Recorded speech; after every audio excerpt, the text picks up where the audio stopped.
What secret could ruin your life? Story 1. This isn't really something that would ruin my life, but it's something I've held on to for a long time. Back in 2013, it was my first semester of college. I had this anthropology class, Tribal and Ethnic Religions, at 8:30 in the morning. I'm not exactly a morning person, and neither was this girl who sat next to me. We quickly realized we were both exhausted and barely functional that early in the day.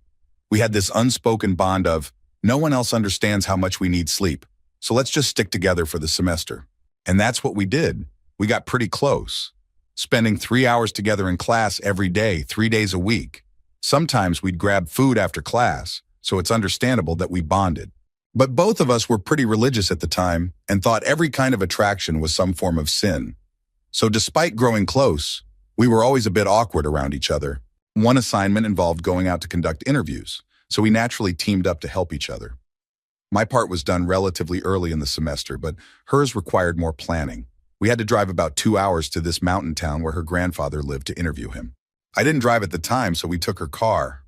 After months of unresolved tension, the drive was a bit uncomfortable, and for the first time, we started addressing the way we felt toward each other. After the interview, we had dinner at a small pub and started heading back. It was around dusk when we both decided to take a walk in the nearby forest, just to take in the atmosphere. So we parked by the side of the road and wandered down into the trees. It was beautiful. Nothing like the desert landscape we were used to, with its sparse bushes and occasional palm trees. Here there was peace, no city sounds, no smog, just nature.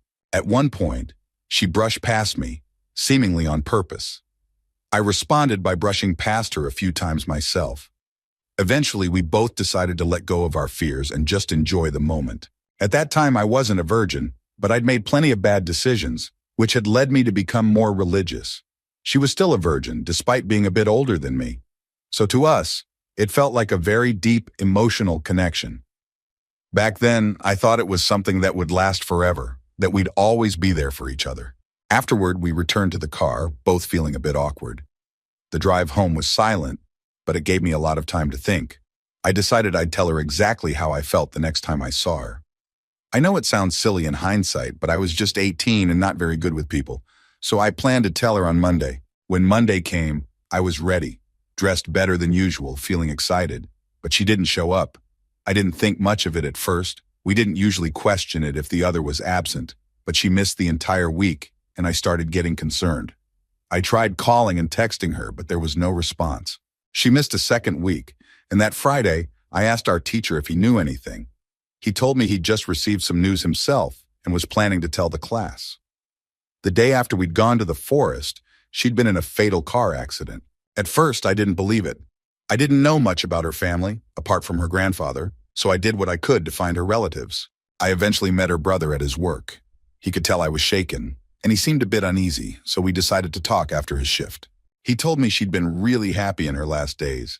She had struggled with depression, but lately she'd been coming out of her room more, getting along better with her family, and just seemed lighter. Then he told me the details of the accident. A drunk driver going over 60 in a business district had rear-ended her car, wrapping it around a tree. That was the moment it hit me. I felt numb for days, not wanting to do anything. I failed all but one class that semester, and my life felt like it was crumbling. I never told my parents or friends the full story. They just knew I was in a rough spot. Since then, I've tried a few relationships, but it's been hard to get close to anyone without feeling guilty, as though I was betraying her memory. I lost my belief in a divine plan because I couldn't see the purpose behind her senseless death. Thankfully, I eventually met someone else who helped me move on from my attachment to Marissa. We've been open about our respective pasts and baggage, which has brought us closer. I realize now that I met her around the time everything was falling apart. I'm in a much healthier place now, both emotionally and existentially. All right, I think I'm starting to ramble, so this feels like a good place to stop. Story 2. A friend of mine from high school, Chase, shared a troubling secret with me during our sophomore year. We were good friends and often hung out together. We both grew up in a tough neighborhood and spent a lot of time smoking together. One day at school, I watched his back while he sold a small amount of weed to this guy, Terrence. Terrence was a senior and known for being a bully. After the sale, Chase kept venting about how much of a jerk Terrence was.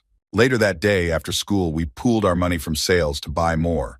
While we were hanging out, Chase told me something disturbing. He said that Terrence had once tried to assault his sister, who was in 8th grade at the time. Fortunately, she managed to escape by screaming. Chase went on to say that Terrence had wanted to buy some weed, but didn't have enough money. Chase agreed to give it to him if he stole a few drinks from the store. Afterward, Chase pretended to be friendly, smoked with him, and even gave him a blunt to take home. But that blunt was laced. Chase told me he'd put something extra in it, and since then, he'd been lacing all the weed he sold to Terrence. Over time, Terrence developed a dependence without realizing why. Chase told me that since then, he'd been charging him more and taking things from him as collateral, like his shoes, TV, and other stuff, even selling some items for cash. Chase even bragged about how he got Terrence to steal clothes for him to sell. I had my own past and wasn't in a position to judge, but the whole situation felt wrong. I never shared this with anyone. Chase and I grew apart when I moved away, but I later heard that Terrence had been in and out of rehab and had a tough time finding stability. Story 3. When I was 8, I was taken advantage of by our neighbors, a father and son. The son was a teenager at the time. They'd take me into a walk-in closet for what they called showtime. I didn't fully understand what was happening until years later after we'd moved from my grandmother's house in Phoenix to Houston. Fast forward 20 years, and now I have a daughter of my own. She's 4. We decided to visit my grandmother in Phoenix. After a few days there, my daughter was outside playing with her older cousins. I went out to check on them, and there he was, the same neighbor's son, holding my daughter and playing with her. In that moment, something clicked. I grabbed my daughter, gathered the other kids, and made sure everyone saw I was there. That incident set off something in me that I couldn't shake. I'm a professional now, working in a field where thinking through situations is part of my job. Months after our visit, I went back to Phoenix without telling anyone. I took matters into my own hands and set their home on fire. Most of it was destroyed, except for a few specific areas. To this day, I hope I've done enough good in life to balance that one action. I look at my daughter every day and know she gave me the strength I needed as an adult that I didn't have as a child. Story 4. This won't ruin me because I've already gone no contact with my mom, but it's a painful secret I've never shared with anyone. When I was a kid, I had severe asthma, which kept me up all night coughing. My mom and I lived with her parents, and I often shared her bed when I was little. When she'd come home from work, she'd lay down to sleep, but my coughing would keep her awake. Sometimes she'd hug me so tightly that I couldn't breathe. It scared me, but I thought she loved me too much to hurt me. So instead of telling her, I'd just say that I loved her, and she'd start crying. It took me years, even after having my own child, to realize that it's hard to accidentally squeeze someone so hard they can't breathe. Looking back, I realized that my mom, who is bipolar, was sometimes so agitated by my coughing that she tried to stop it by holding me too tightly. Understanding this years later helped me make sense of the past, but it still hurts. Story 5. On the outside, I'm a happily married 30-something, about to buy a house and generally in sync with my wife on things like religion, family plans, and our future. But in reality, I'm deeply depressed, hiding a drinking problem that's affecting my health and struggling with a lack of belief or satisfaction in anything. Most of this started when my mom passed away unexpectedly during my time in university. I wanted to drop out, but those around me encouraged me to push through, so I did, even though I was barely managing. Since then, I haven't been able to form close connections. My wife and I are close, but I've avoided making new friends in the city I moved to for work. Most days, I feel numb. My health is declining, and I drink heavily to get through the day, even though I can hold off when necessary. I hide my drinking from my wife, who believes I'm as happy and fulfilled as she is. She thinks I'm excited to start a family, but truthfully, I'm just numb. I expend all my energy keeping up appearances for her, but outside of that, I have little interest in anything. I used to be athletic, but now I'm fading fast. I go through the motions, day by day, wondering if I'll ever find meaning or happiness. I've tried therapy and medication, but nothing seems to help. My main goal now is to keep things okay for those around me, especially my wife, so they don't end up feeling like I do inside. Story 6. I wish my sister would disappear. I'm not violent. I couldn't hurt her myself, but I wouldn't feel any loss if she were gone. She was awful to me when we were kids, but as we grew up, she changed and we became close. However, I began to notice that she always seemed to need someone to treat like a victim. A few years ago, I discovered that her daughter had been repeatedly harmed by her stepfather, my sister's husband. My sister knew and did nothing until my niece eventually sought help on her own. It's torn my family apart. We all have some level of resentment toward my sister, but I feel it most strongly. I have to pretend to be nice because she has two younger daughters with her husband, and I want to stay close to them. My niece, the one who suffered, now lives with me, but she still needs a connection with her sisters. So I endure this pretense. Police, court proceedings, and CPS are involved, so I'm not worried about her younger daughters being directly harmed, for now. But I worry about my sister's influence on them, and about what will happen once this trial is over and their father is in jail. I wish I could bring my two other nieces into my care. My sister is manipulative, and I believe she's already picked her middle child as her next target, constantly blaming and gaslighting her. There's intense therapy involved for everyone, even for my sister. But we can all tell she's only pretending to improve. Unfortunately, she's learned enough to keep custody of her children for now. Her husband will soon be in jail, but my sister will continue her damaging behavior. Her daughters are beautiful, intelligent, funny, creative, and brave. But they're also beginning to pick up on her patterns. They've started shoplifting, lying without guilt, and fighting each other with a cruelty they learned from her. Therapy may counteract some of this, but she continually undermines the progress they make. So here I am trying to stay connected with her kids and pretending to be friendly so that my sister lets me take them for breaks. I'm pretty sure she uses that time to go on dates with her ex-husband, who is out on bond, and even has supervised visits with his kids. I give her daughters all the love and understanding I can, and I'm careful to avoid saying anything that would upset their mom. I have beds ready for her daughters in my home should they ever need a safe place to stay permanently. But until then, I'm forced to watch as she slowly damages them, one cut at a time. It's incredibly painful. For now, I stay ready, hoping that somehow I'll be able to step in if things get worse. But until then, I feel powerless. Story 7. When I was around 7 or 8, my mother dated a man who would hurt her nearly every chance he got. It wasn't unusual for her to grab me and my sister in the middle of the night, and we'd run away for a few days. Finally, one day I'd had enough. It started like it always did. He began hitting her. I jumped on his back and hit him as hard as a young kid could. He threw me off, tossing me onto the kitchen table. I tried again, and this time he threw me against the refrigerator, held me by the throat, and I ended up taking my mother's beating for her. All I remember was seeing his fist, then blacking out, and then seeing it again. The next thing I knew, I was in the front seat of my mom's car, with my sister in the back, and we were speeding down the road. I guess we were running from him. Somehow she lost control of the car, and we flipped into a ditch. I managed to pull myself out, even though my shoulder and arm hurt so badly I could barely move. Somehow, I was able to pull my sister out too before collapsing. I woke up in the hospital. Nobody was there. Nobody came to visit. I was alone. After about a month in the hospital, I was moved to a place called Helping Hands, where I was finally reunited with my sister. We stayed there for about 2 months until one day, my mother showed up. She'd been in prison. After a few weeks of supervised visits, she was able to take us home. Once I got back, I moved out and went to live with my dad, who was 3 states away. I had to grow up fast. I never really had a childhood. Most days when I wasn't witnessing fights in the kitchen, I was taking care of myself and my sister, cooking and making sure we got to school as much as we could. My mom made poor choices with relationships, drugs, and alcohol, and as a result, I lost most of my childhood. When I moved in with my dad, I remember him crying to my aunts because of me. I would hoard everything I found, wouldn't wear shoes, couldn't handle being scolded, slept in my closet, and rarely slept until I just passed out from exhaustion.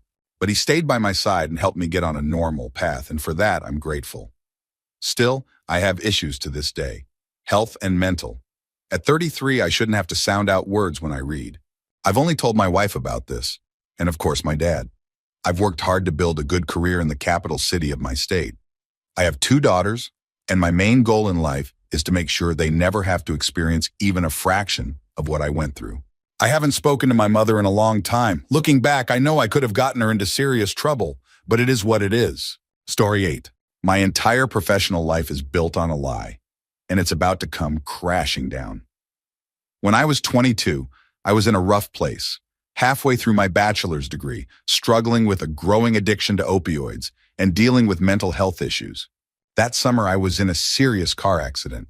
I suffered broken bones throughout my body and my head went through the window, leaving severe facial injuries that required hundreds of stitches. Beyond the physical injuries, I later realized I had sustained a traumatic brain injury, which left me feeling confused, angry, and overwhelmed. I tried to maintain appearances, so after 3 months of recovery, I attempted to return to school. Within the first week, I realized I couldn't handle it. The questions, the anxiety, and my complete loss of coping skills were too much. When I got overwhelmed, which happened a lot, I'd feel disoriented, even forgetting where I was or what I was doing. It was both terrifying and humiliating, especially for someone like me who had always been held to high expectations. At that point, I had lost most of my friends, and in my mental state, I believed that anyone still in my life would abandon me if they saw how much I was struggling. So I told everyone that things were going well. Every day, I'd leave the house as if I were going to school, but instead I'd drive around for hours, sometimes stopping in random parking lots, sometimes just driving endlessly. I bought used textbooks to study at home and created detailed stories about my classes and professors.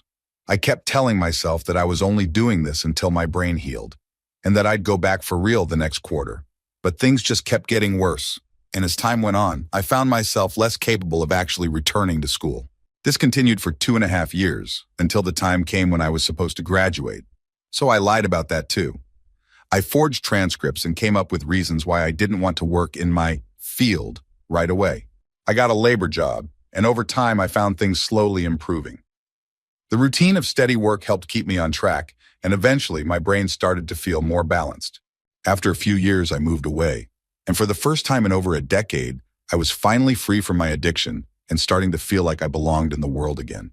But I was still living with the lie about my college degree. I began volunteering in roles related to the field I'd lied about, and to my surprise, they really liked me.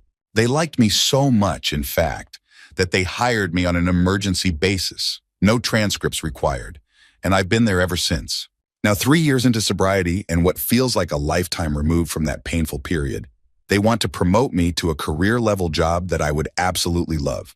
I excel at what I do, and it brings me so much joy. But this promotion would involve a background check and more scrutiny, which I know I can't pass. When I was at my lowest, I honestly didn't think I'd even live long enough for this to matter. So while I always knew my lies could create a situation like this, I never prepared for it. Now I'm at a point where I have to quit a job I love because they trust me too much. I'm planning to go back to school for real, and I believe I'll succeed. But the shame and regret of this situation are things I don't think I'll ever completely shake. Story 9. When I was 23, I finally learned why we would always leave family gatherings quickly if a certain great uncle showed up. It turns out he had harmed his own children for years, then continued the abuse with adopted children every few years. Eventually, he went to jail in the 80s and 90s. Yet some people would still take his kids to visit him there, even though they hated it. Later, I found out we would always leave in a hurry because he had also harmed my mother when she was around 4 or 5 years old. My family is close, so learning this made me furious. Then, I discovered that he had recently been in trouble again for similar behavior. I found him listed as a registered offender. One night I went to his house, knocked on his door, and asked if he recognized me. I confronted him and made sure he understood the consequences of his actions. No one in my family knows about this to this day. He made up a story about what happened, and shockingly, he still attends family events. Story 12. I'm finally ready to get this off my chest. I moved to California when I was 18, fresh out of high school. I was staying with my uncle, and I felt super bored because I didn't know anyone besides him and a few distant family members. So I joined a dating site just to meet some people and maybe go out a bit. I ended up connecting with a guy who seemed nice. He was 27, in the Army, and honestly pretty cute. We texted for a few days, and he suggested we meet up. One day, I told my uncle I was going to the park and met him there. I didn't want my uncle to see me with the guy, so I kept it casual. At first, everything seemed fine. We talked for a while, and I vented about how hard it was finding a job. Then he said something that sent chills down my spine. If you're with me, you don't have to worry about working. You're going to stay home with our kids. I want 2, by the way. I instantly got an uneasy, controlling vibe from him. He had seemed nice over text, and we hadn't discussed anything beyond casual topics. Yet he was talking as if we were already in a serious relationship. I kept my cool for a few more minutes, then told him I had to go home. I mentioned that I was staying with family and didn't want them seeing me with someone. He agreed, walked away, and drove off, so I went home. After that, I completely ghosted him. But he kept messaging me on the dating site, so I deleted my profile. A week later, I got a call from a private number. It was him. He was furious, demanding that I send him a photo of myself. He threatened to come to my place and hurt me if I didn't comply. I tried to ignore him, but then he said, "I saw you walking into your apartment complex, remember?" That really scared me. I lived in an area with many apartment buildings, but I didn't want to take any chances. I pleaded with him to stop, asking why he was doing this. He said I had led him on, and he was now attached. He made it sound like we had been in a serious relationship. I asked him to leave me alone, but he insisted that he wouldn't until I sent a picture with my face in it.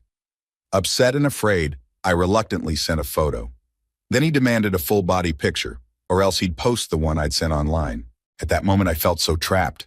I thought about giving in, but instead, I stood up for myself and told him, "Go ahead and try. If you show up here, I'll call the police and have you arrested." I even told him I was really 16, hoping it would scare him off.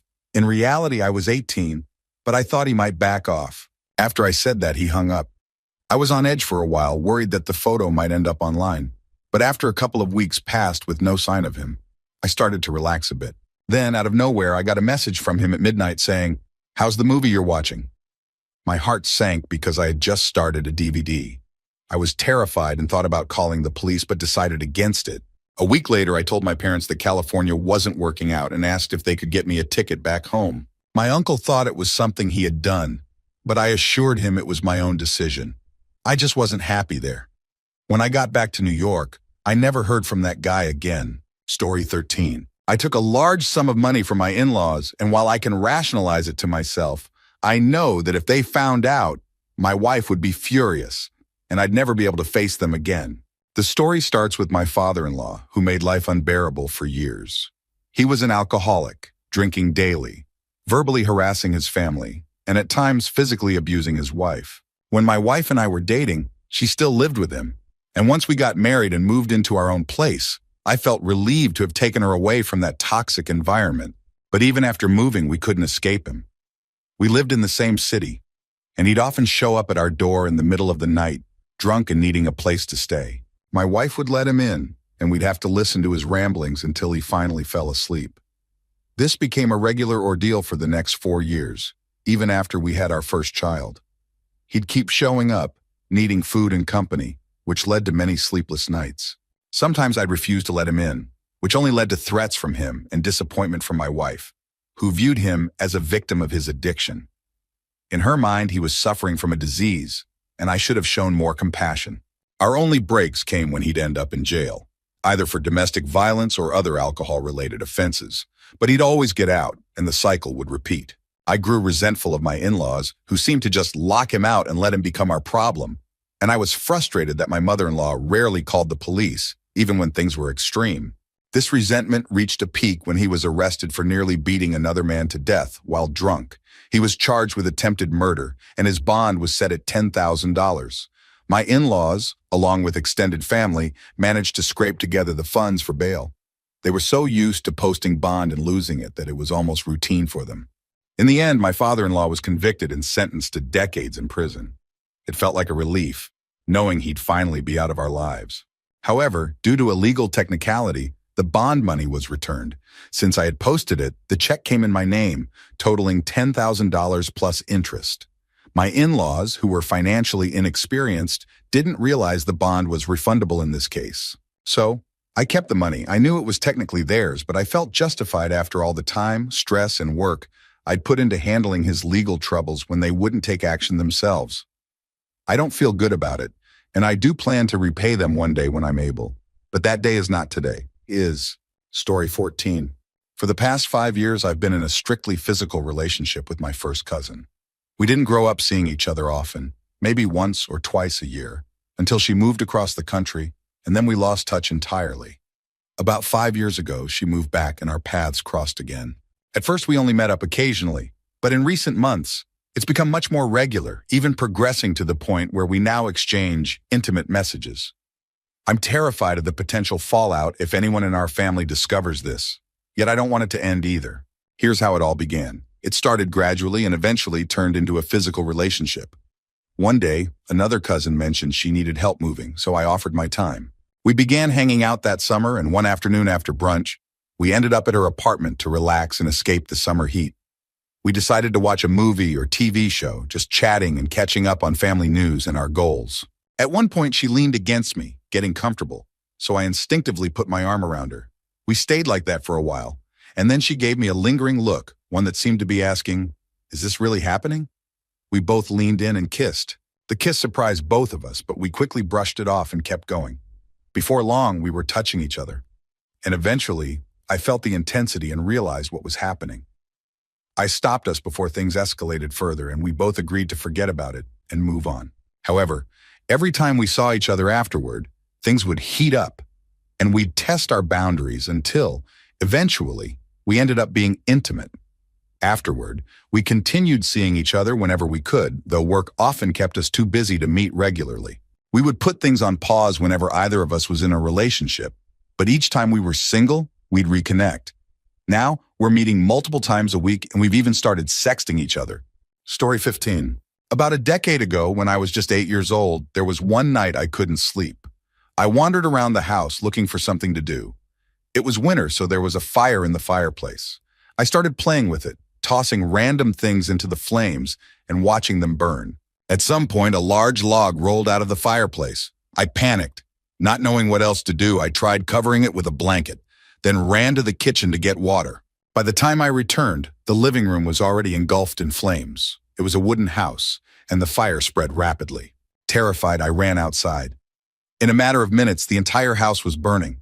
My older sister, younger brother, and mom, who was pregnant at the time, were all trapped inside and didn't survive. My dad was working a night shift and wasn't home. No one ever questioned my version of events. I told them I escaped through the window in my room when I saw the fire, and that explanation was accepted. The actual cause of the fire was never discovered. My dad was devastated by the loss, and a few weeks later, ended his life. I was the one who found him. Since then, I've been living with my grandparents, and no one knows the full truth of what happened that night. I've spent half of my life in therapy, grappling with guilt and self-hatred. Depression has weighed on me for years, and I even attempted to end my own life at one point. Story 16. I'm pretty sure this is relatable to a lot of people. I don't care about my company beyond a professional level. I do my job well because I'm paid to, but I'm not working extra hours for free, nor do I buy into the mission they push. The only reason I want the company to succeed is to keep my job. If anyone in management knew this, it could be a career-ending revelation, especially since there's a heavy emphasis on being motivated in my industry. I've seen people quietly pushed out for not displaying enough enthusiasm, especially in tech. It's not that I'm unwilling to work hard, I just expect to be paid for every hour. If they want 60 hours a week, they should pay me for it. I'm not here to change the world without compensation. To clarify, I don't mind working extra around a big launch, assuming it's fairly compensated. But when 60-hour weeks become the norm, without a raise, I have a problem. I understand people who put in 80-hour weeks at a startup if they're owners and stand to make millions. But don't expect me to do the same when I'm on a $75K salary. Story 17. This secret is one of my worst. When I was 15, feeling incredibly lonely one summer, I created a dating profile on a site for adults. I looked older, maybe around 17, and thought I could pass for 18. Shortly after, I started talking to a guy named James, who was 22 at the time and working in college. To my 15-year-old self, he was the most interesting and attractive person I'd ever met. We chatted constantly for 3 months, and then he turned 23. By the end of the summer, we decided to meet. We arranged to meet at a gas station, and he picked me up, thinking I was an adult with car troubles, but I really only had my permit. I think I fell in love with him. He treated me well, different from boys my age who tease me out of insecurity. With James, I felt appreciated and attractive.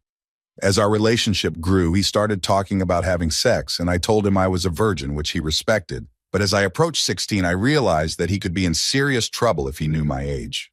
I knew he'd be horrified if he found out, so I cut all ties with him. I blocked him on social media and my phone, knowing it was selfish to keep him around without honesty. He deserved someone who could be open with him. It's been 2 years now. I occasionally check his Facebook. He's engaged now and has graduated from college. I'm truly happy for him and hope one day I'll find someone like him. Story 18. I was bullied a lot in primary school, and there was one kid, Jonathan, who was especially cruel. He'd use skipping ropes to whip me and chase me if I ran. He also called me awful names. By the time I was 10, several kids had joined in, and reporting it to the school never seemed to stop it. One day, as Jonathan and his friends approached to start their usual torment, I decided to fight back. With a plastic tennis racket in hand, I spun around, full of anger, and hit him hard. I didn't expect to actually make contact, but the racket struck him on the side of his face, causing a lot of bleeding. He had to go home that day. I'm 17 now, and I've seen him a few times since. His injury healed, but he suffered minor, temporary brain damage. For years, I feared I had done something far worse. Jonathan's friends never told anyone what happened, too shocked to see me snap after being quiet and isolated for so long. Even now, I can't bring myself to forgive him for the years of bullying. While some may suggest making amends, the truth is, I still haven't moved past what he put me through. Story 22. In 2009, I was stuck in a dead-end job, living paycheck to paycheck, and my then-girlfriend, now wife, and I were constantly struggling with financial stress. I couldn't land a job in the industry I wanted to work in. Fast forward to Easter 2009, I was sitting in the passenger seat of our little car while my wife was driving.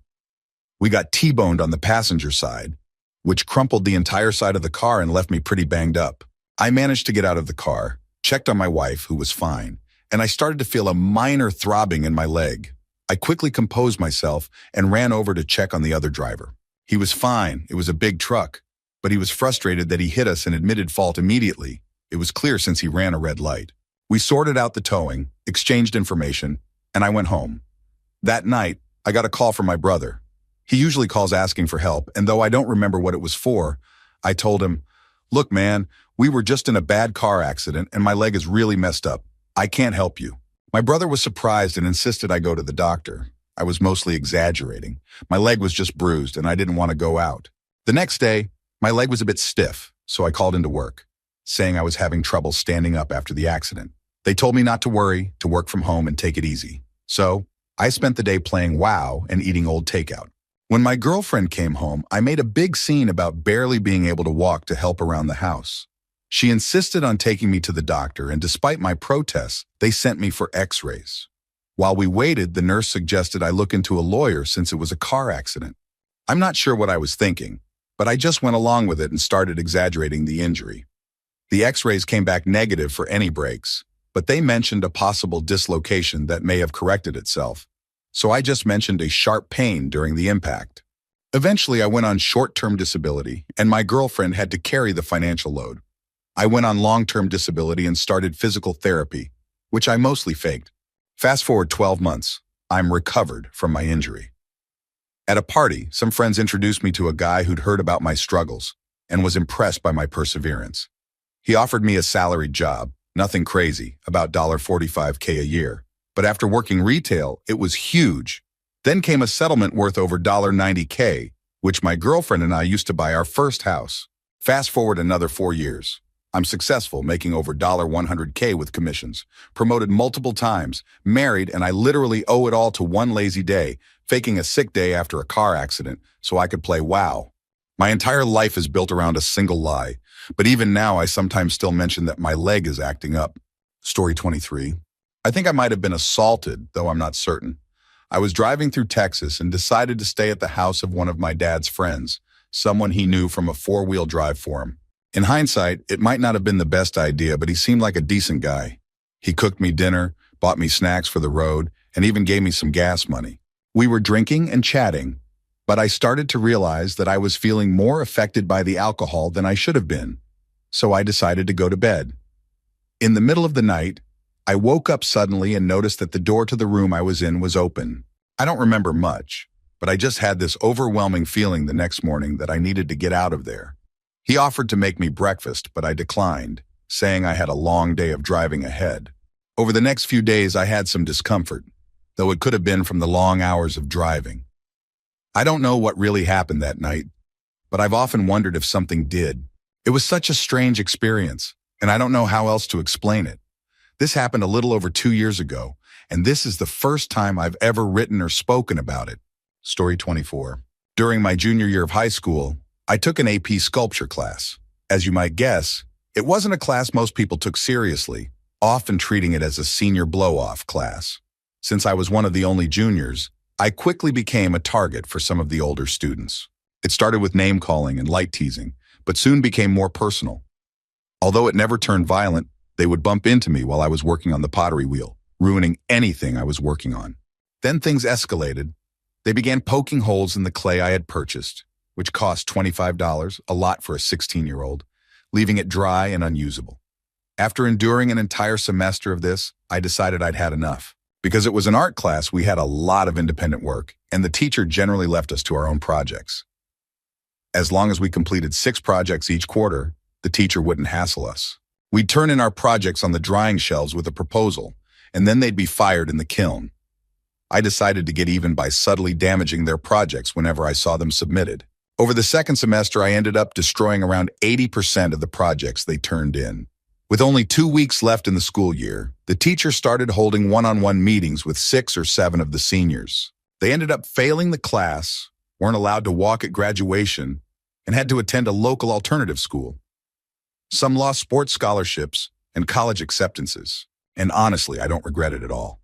To Tommy, Dave, Mick, Trent, Harry, Steve, Aaron, if you're reading this, I have no sympathy, and I wish you the best of luck dealing with the consequences. Story 25. When I was 23, a friend and I went out to a bar with his much older uncle. There was a woman there, likely in her late 20s, who was flirting with the uncle. She wasn't really my type, and it didn't seem like she was anyone's type, really. Around 2 a.m., when the bar closed, we decided, perhaps unwisely, to drive back to my friend's house, and this lady came with us, still focused on the uncle.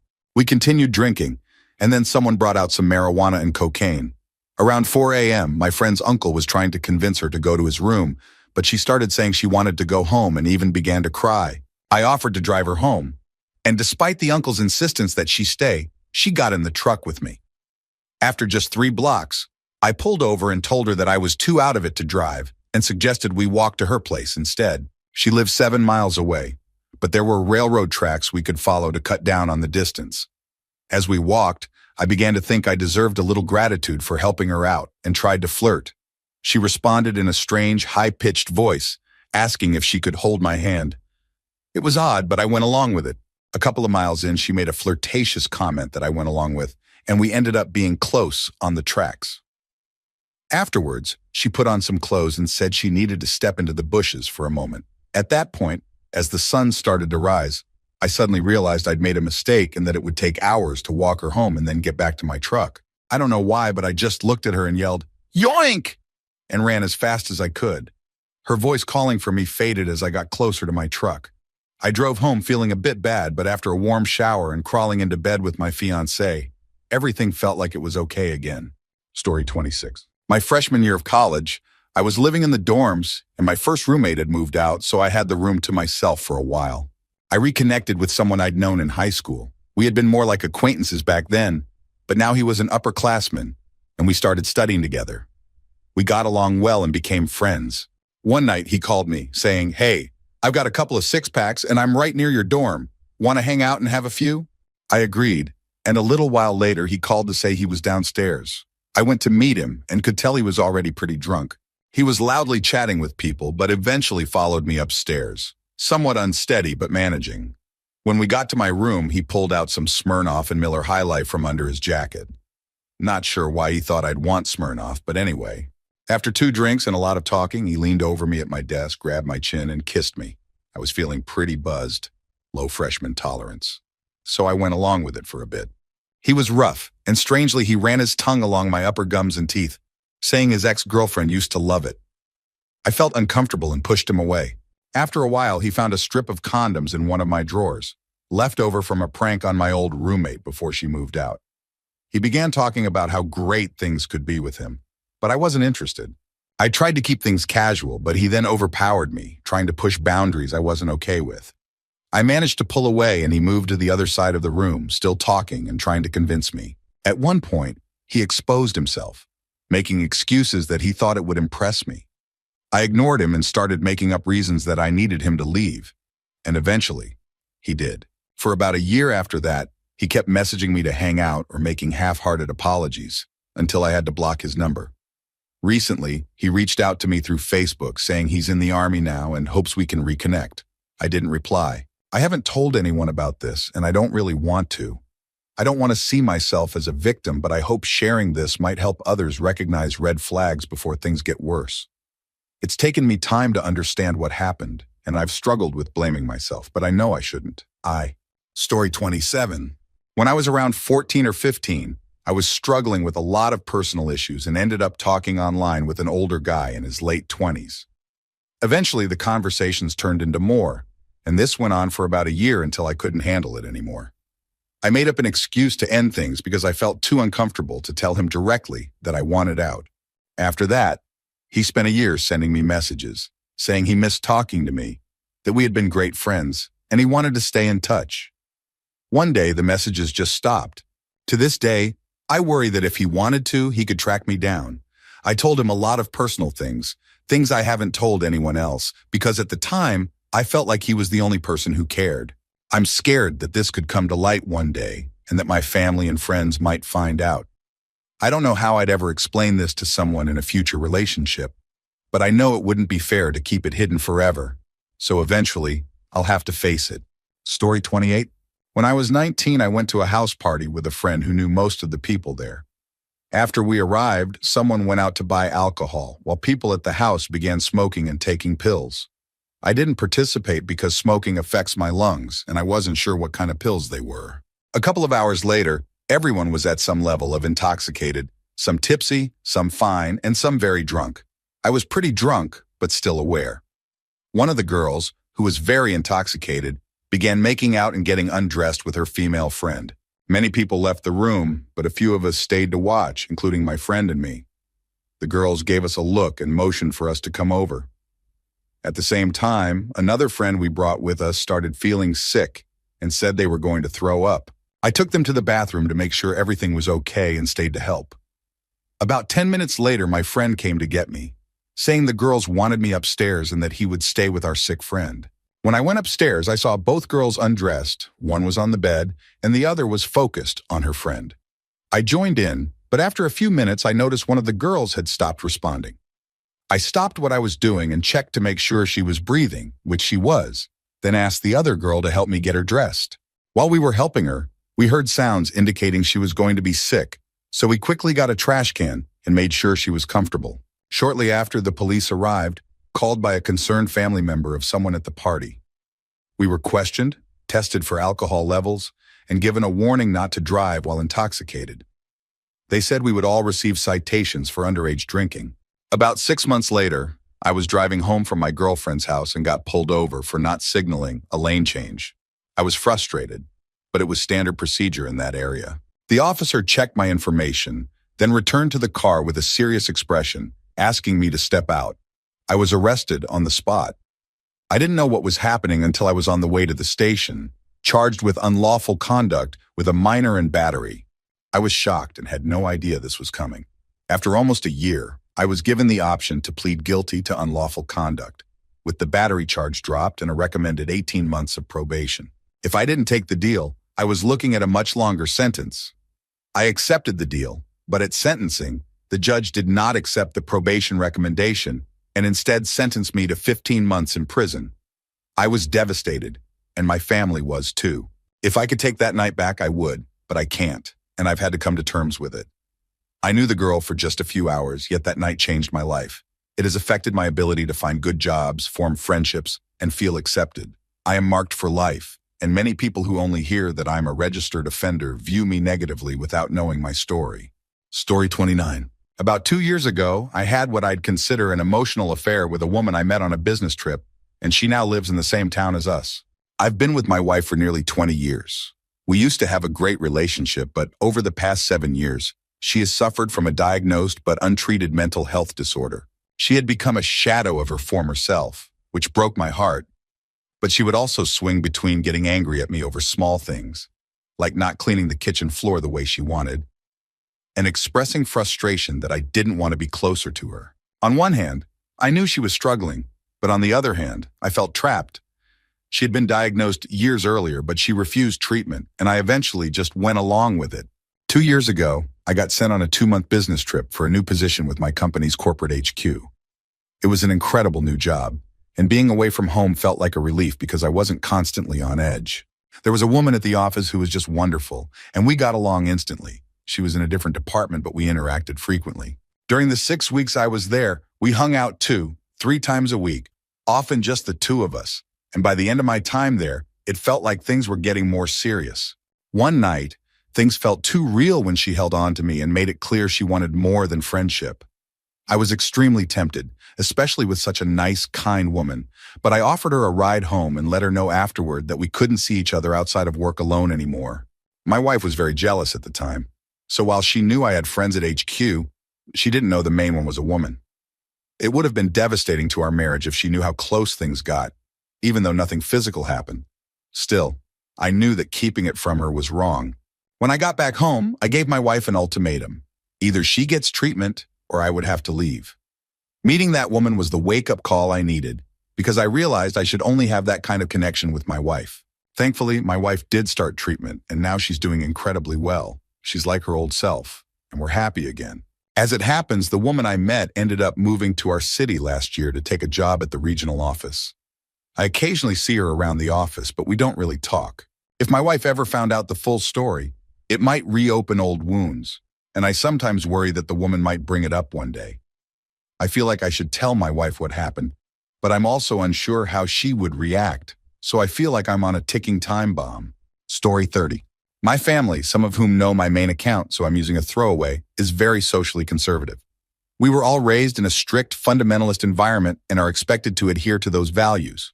Over time, I've gotten very good at playing the role of the good girl, the picture-perfect, responsible churchgoer who is seen as a pillar of the community. It helps that I can honestly look my family in the eye and say I've never had alcohol, never smoked, or done any drugs. I realized I was a lesbian in high school, but I stayed deeply closeted, mostly out of fear. I was already questioning the beliefs I was raised with, and accepting my sexuality was the first step in distancing myself from them. I went to an out-of-state college with a more liberal atmosphere. Throughout college, I probably dated around 30 women. Most of them were brief connections, but I did have a close-knit group of 6 friends who were a big part of my first 2 years. Looking back, I consider those some of the happiest days of my life, and I was entirely on board with the choices I made. However, I've never been in a long-term relationship, as I couldn't imagine introducing a partner to my family. When I go home, everyone still believes that I'm waiting for marriage and saving myself for a future husband. I've even invented a few good Christian boys that my family thinks I've dated, though they supposedly didn't work out.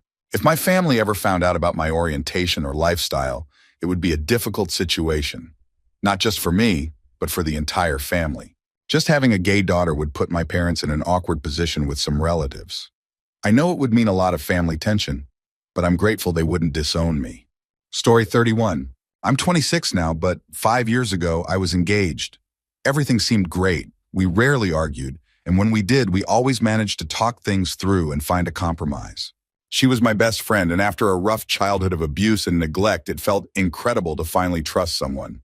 So when I came home one day to find she was gone, it shattered me. She left a letter explaining that she was leaving to be with someone she had fallen for, and that she was truly sorry. She changed her number, email, and disappeared from my life. After that, my life spiraled.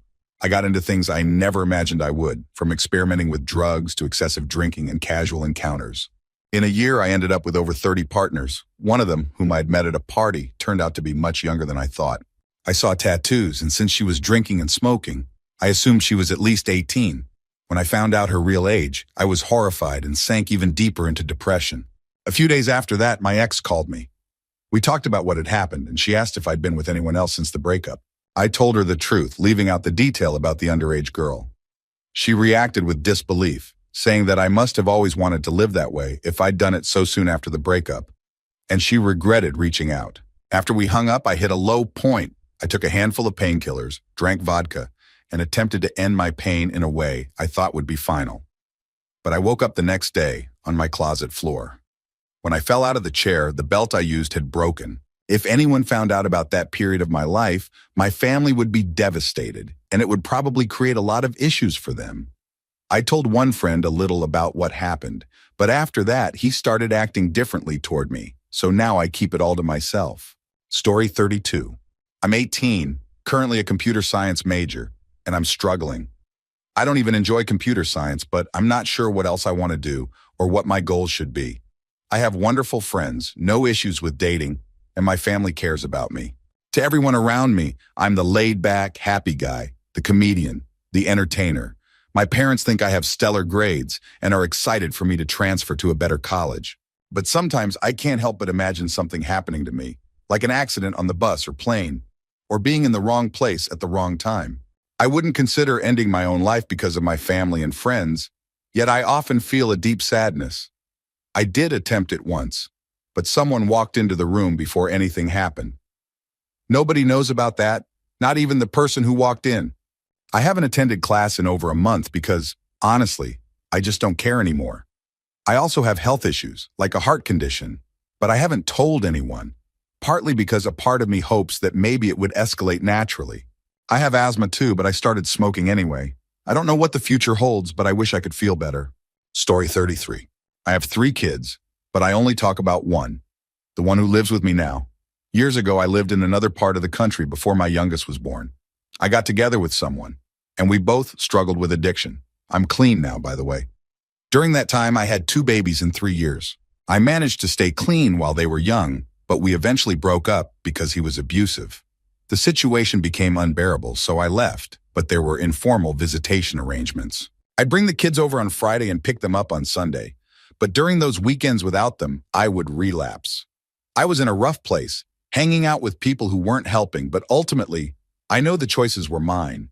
Eventually, he found out about my struggles.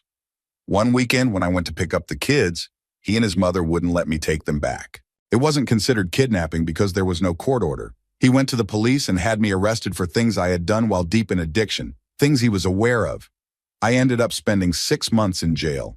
When I was released, I moved a few states away to live with family and get back on my feet, leaving my beautiful babies behind. I got clean, got married, and eventually had my youngest. I now work as a vet tech and think about those 2 children every day, every night. I keep their pictures somewhere safe, and I visit those memories often. My husband knows about them, but no one else does. I feel guilty for keeping it a secret, but thinking about them brings such a painful ache. I often cry and wonder if they're better off without me. But it was my role to be their mom, not to walk away. Now I see their faces in my youngest daughter, especially in her expressions and her smile. She looks so much like her older siblings. I sometimes wonder if I should tell her about them, even though she may never meet them. I live a stable life now, but it feels like a shadow. I feel like I let them down, and this is the consequence. I miss them so much. S&E, you're always in my heart. I think about our bedtime snuggles, story times, bath times, and teaching you new things. I'll never forgive myself, but I hope you have good lives. Story 34. I got married when I was 20. My wife and I share very conservative Christian values. We've been married for 12 years and have 2 kids. During our honeymoon, she didn't seem very interested in being intimate, which was a concern for me, but I thought it was too late to question things at that point. After our first child, I started to feel a bit trapped. My wife and I get along well enough, but our relationship feels more like a friendship than a marriage. I've tried everything I can think of to rekindle our connection. I bring her gifts, send thoughtful messages, and plan surprise dates, but she doesn't seem responsive. She's simply not an affectionate person, and I've tried to discuss it many times without success.